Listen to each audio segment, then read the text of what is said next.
it's Zach, and in today's video, we're breaking down the very first commercially released song by the greatest rock band of all time, AC/DC. And this song was released 50 years ago. And of course, this is Can I Sit Next to You Girl with Dave Evans on vocals. So, this song starts with a little noodly guitar duel between brothers Angus and Malcolm Young. It revolves around a 1-4-5 type progression in the key of D. So let's go ahead and start by taking a look at both Angus and Malcolm's parts. All right, so the part starts off with a slide into a D major dyad. So we're not playing the full chord. Really here, we're just going to be playing the fifth and the third of the underlying chord, which is the D, and that's going to be here on the 14th fret, on the G and high E string. But this slide is going to come from the 13th fret on the G string up to the 14th fret. So right from the start, it sounds like this. Okay, so that is outlining a D major chord in that major shape there. And then Angus comes in with a little response. It's like a call and response type part. So he plays. So it's an extra hit on that A note on the G string, then up to the D note on the B string, and then he plays the minor third and then the major third of the chord, that F to F sharp.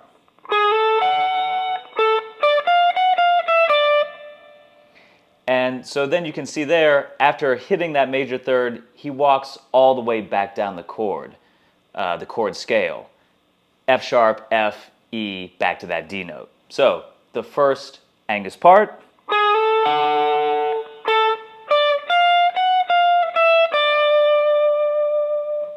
One more time.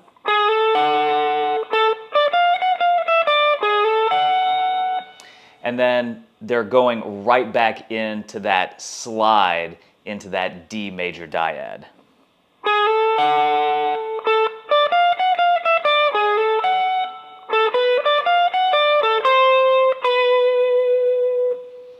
And so for this second part, again, we start with that A note. And so here we're going from the A to the B to the D.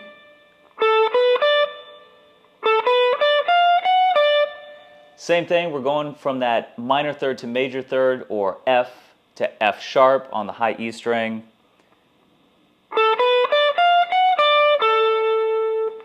And then we're hitting that D back down to the A. To the C on the 13th fret, and that's leading us into the B note on the 12th fret. Now, he's leading into that note because the B is the third of the G chord, which is the next chord in the progression. So, one more time, this second part.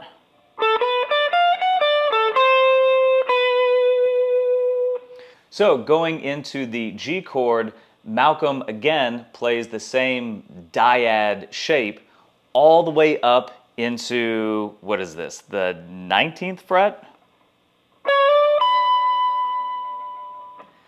And again, that's outlining the G major chord.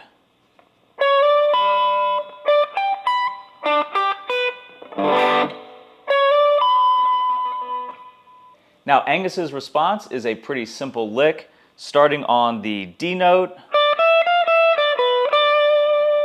That's D up to that E and F, and back down. Right back to the D dyad. And this is kind of a quirky line here. But again, we're playing back into like a D pentatonic shape here.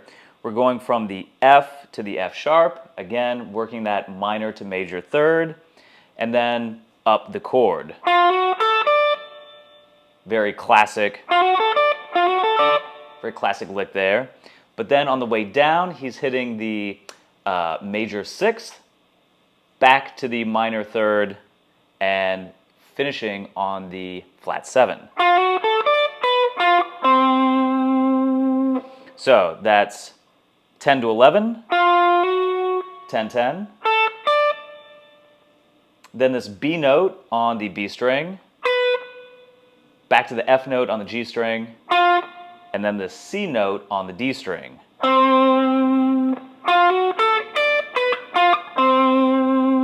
You can really dig in there with the pick. And the last chord of the intro is the A. So this A dyad is going to be played by Malcolm way up here on the 21st fret. And as far as I know, this is probably the highest two notes Malcolm ever plays on an AC/DC song. And to be fair, you can't get much higher than this. So again, we're sliding from the 20th to the 21st fret. Again, that's the outline of the A.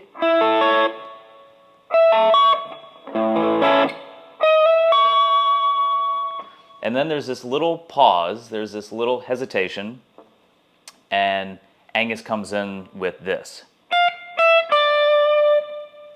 So it's kind of like the period at the end of the sentence, the punctuation, if you will. So that's just walking down from the F to the D.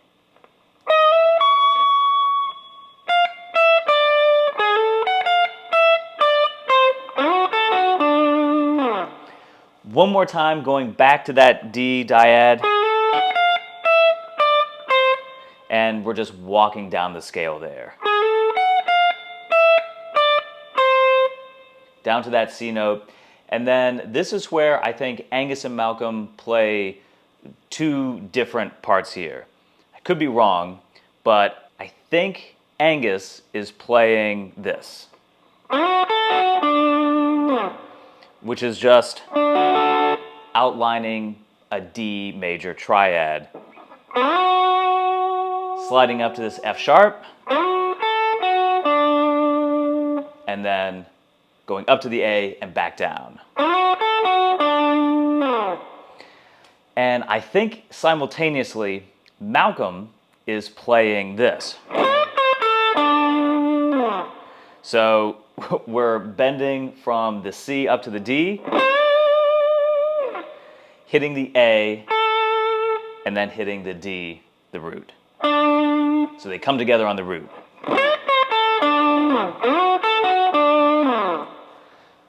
And from there, we're going into the verse, which is basically a variation on a classic blues shuffle. So the verse starts off with a D power chord shuffle. So this like power chord and then raising up to the sixth note, which we all know the sound of, and that's like this. Right? So the verse starts with 2 bars of that shuffle. And then we're breaking things up with a little triplet riff that goes from a G, walks up to a C, and walks back down to a G. So that sounds like this. And it goes right back in to that D chord. So what's going on there? Again, we're basically playing in triplets, and we're walking up the major scale from a G note to an A, to a B, to a C, and then back down.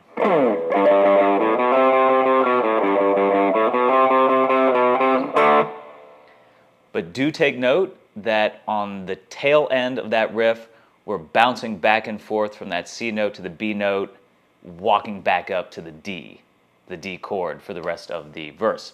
So again,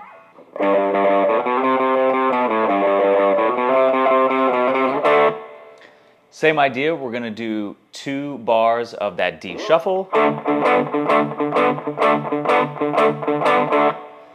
And this time we're going to play basically the same lick, only this time we're going up to the F and up to the B flat. So the lick is basically going up the cycle of fourths, from the G to the C to the F to the B flat.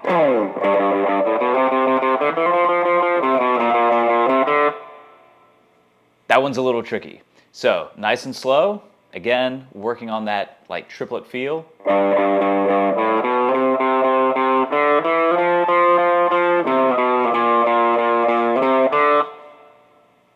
So it might squish your fingers a little bit, but I actually like to nail this F note with my pinky so that I can walk down 1 finger at a time back down to that B flat note. So again, a little bit of a quirky line.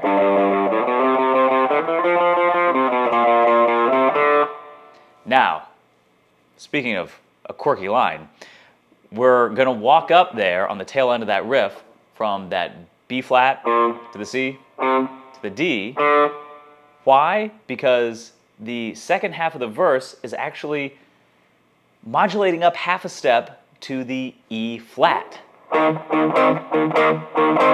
So,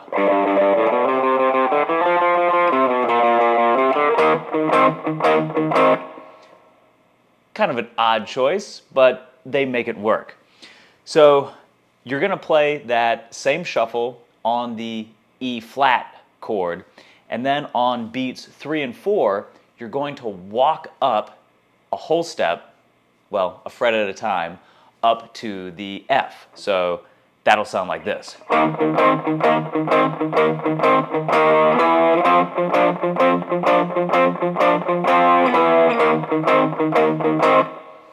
So listen, play along to nail the rhythm there, but you're just going to hit that E flat to the E to the F on those bum, bum, bum. Then you're going to play that same shuffle on the F and then walk back down. So you're going to play back into that E flat for, I think, 3 bars. And then we're walking down into the chorus part. And that's just going to go right down the G minor pentatonic scale. So G note, and we're just going to walk on down.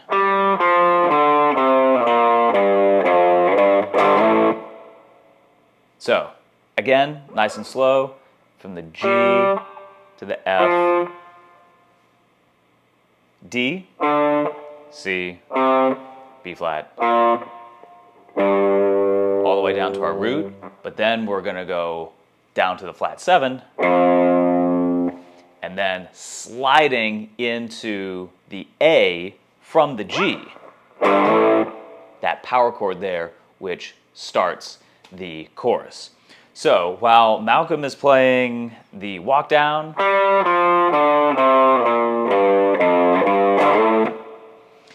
Angus is playing a unison bend, I think up here, and this is just going to be a couple of G notes. So the high G on the high E string, 15th fret, and then we're going to bend up to the G, B string, 18th fret,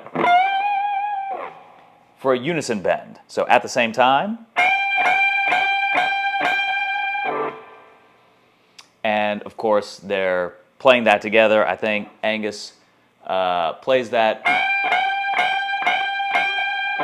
maybe 5 times and then kind of lets it ring into the, and there the band cuts out, goes silent for that chorus line, "Can I sit next to you, girl?" And on the repeat of the chorus line, there's just a slide of that power chord from the G to the A, and it's kind of used with some echo, and it goes like this. Let's try that again.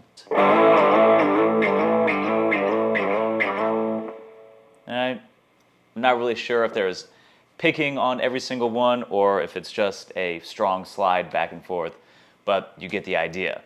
And then from there, we're going to creep up to the B power chord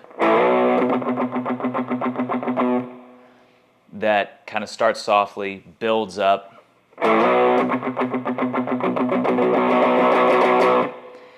and the full expression of the chorus, if you will, the if I sit next to you, girl line is just played with E power chords.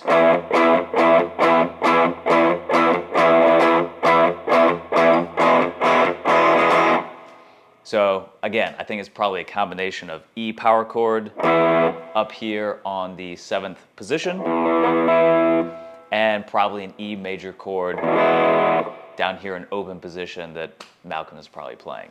So that is the chorus, that is the verse part that is going to repeat one more time.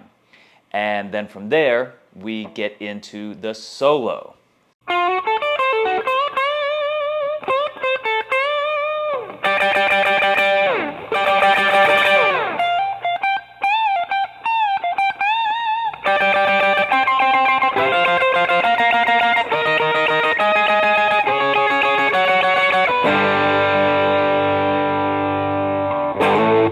So the solo is basically going to start off in our D minor pentatonic box up here at the 10th fret position. The first lick by Angus here goes something like this.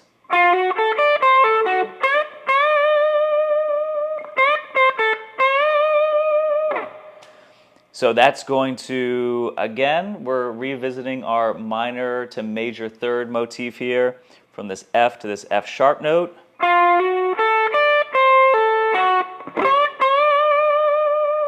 So we're just climbing up the scale. And then we're doing this pull off, hitting that major third there. And then punctuating with that bend up to the root.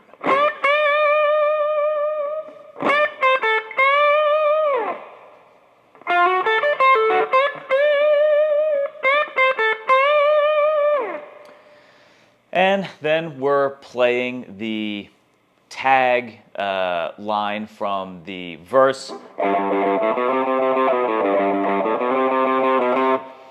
And I think Malcolm is actually coming in with that call and response idea with a double stop on the 15th position, top 2 strings, kind of just outlining a basic G power chord here. Pretty simple, just working those double stops. And then Angus comes in with another call, so to speak, and I'm playing this up here at the 18th fret, playing off of this F note here on the B string. And we're really just playing around with the F and G note.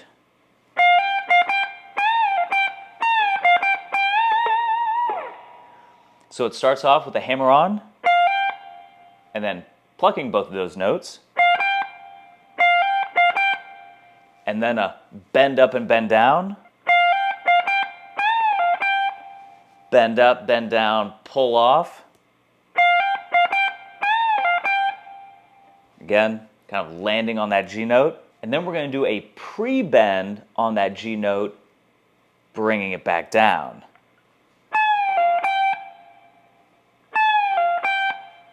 Pulling off and hitting that G note again. And then ending with that bend.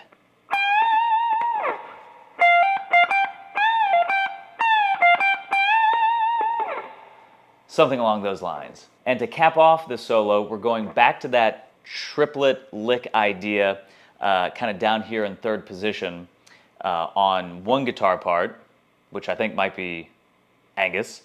And we're going to mimic those notes way up here on the neck, and I think Malcolm is playing that at least from what you can see in the video. So let's actually play the bass notes here first. And again, we're going to be traveling down the cycle of fourths here. So we're going to start off on the G, working up to the C, working up to the F, working back down to the B flat, and let's see where we go from there.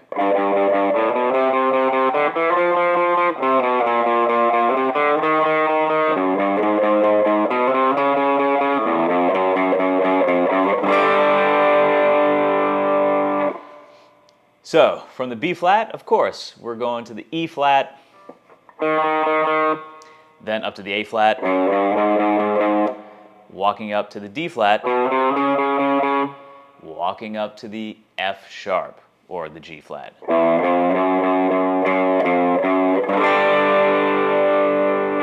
So again, we're kind of just working off of a kind of classic walking bass line idea, using a little bit of chromaticism.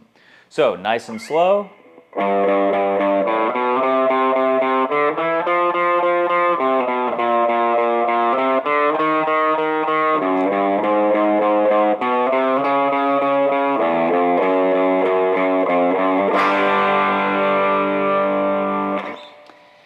And of course, punctuating with that big G chord, okay? So it's a little bit tricky, and again, I'm using some fingerings that might be awkward for you, using my pinky, hitting those chromatic notes down with each of my fingers there, but it's pretty intuitive once you kind of wrap your ear around it. So the high parts follow those same notes, but we're just going to be playing those basic double stops, playing those two high notes at once. And we're following a basic pattern here. So we're going to be starting with that G,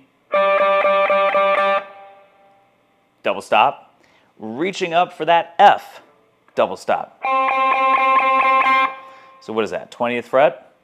And really, that's 2.5 steps, right?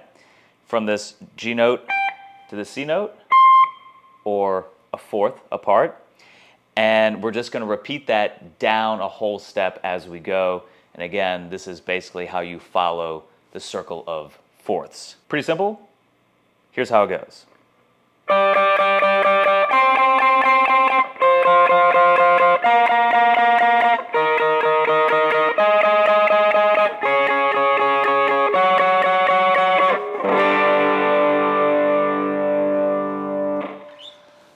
Maybe a little hard to play those in tune, but you get the idea, right? So again, just following those same notes with double stops way up here high on the neck. And from that G, we do that power chord slide up to the A for the last chorus, which is going to be basically the same idea. We're just kind of playing like triplets, building up, building up. The only difference here is we're elongating the chorus as we travel up the neck, as we travel up the scale. So we're cranking on the A note, or the A power chord. And we're going up to the B. Going up to the C. Up to the D.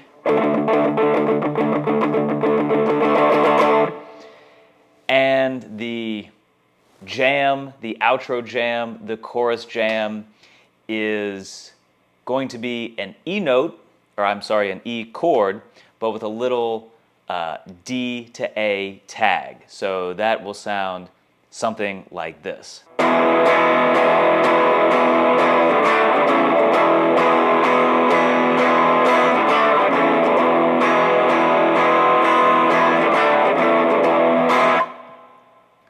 So what's going on there? We've got our basic E major chord. Might want to play that up here. You're just rocking on it. So the D to the A gets a little fancy here. You play that D major chord. And then what's going on for that A? Well, I think they're actually playing an A inversion with that C sharp note in the bass.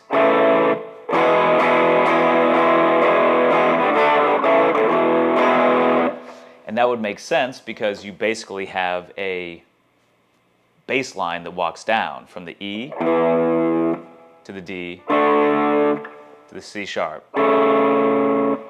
And good Lord, if that doesn't sound like AC/DC. Let us not get too far ahead of ourselves. But that D note down to the C sharp note over an A is a classic, what I would assume, Malcolm writing technique.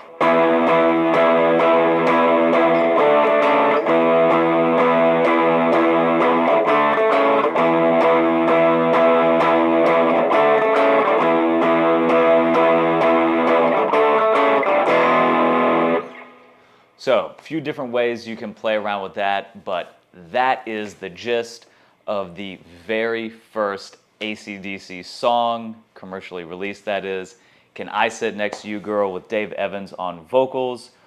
Hope you learned something, hope you enjoy playing along to this song, and stick around for the next video where we take a look at, as far as I know, the only other commercially released song with Dave Evans on vocals, and that will be Rockin' in the Parlor. Check it out.